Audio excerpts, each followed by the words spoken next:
استقبل الشيخ جوعان بن حمد آل ثاني رئيس اللجنة الأولمبية القطرية المستكشفين الذين خاضوا مغامرة عبور الربع الخالي لأكبر صحراء رملية في العالم انطلاقا من مدينة صلالة بسلطنة عمان مرورا بالمملكة العربية السعودية ووصولا إلى دولة قطر.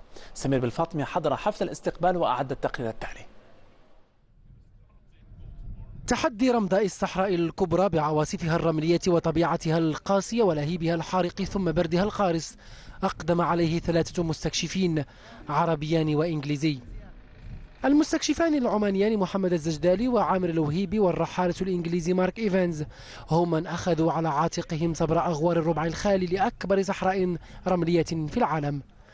رحلة المستحيل التي باتت ممكنة مع هؤلاء استغرقت 49 يوما وامتدت على مسافة 1300 كيلومتر سيرا على الأقدام وعلى ظهور الجمال. تحدي إيريبيا الذي انطلق في 10 من ديسمبر الماضي وصل لخط نهايته عند الحدود القطرية، حيث كان الاستقبال حافلا ويليق بقيمة الحدث. والشيخ جوعان بن حمد آل ثاني رئيس اللجنة الأولمبية القطرية هو من استقبل هؤلاء الأبطال على أبواب قلعة الريان العريقة.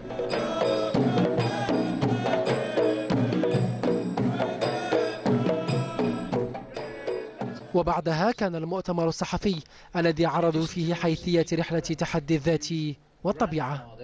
كل يوم نعمل 30 كيلو متر بحد ذاته هذا التحدي، وهذه الصحة لنا كبشر. أنا قبل الرحلة كان وزني 70 كيلو نقص إلى 10 الحين 60 كيلو. عصية على الفهم همم هؤلاء المغامرين الذين قطعوا أكثر من 1300 كيلومتر من أجل تحدي الربع الخالي في صحراء الجزيرة العربية حتى يصلوا إلى دوحة العرب في دولة قطر.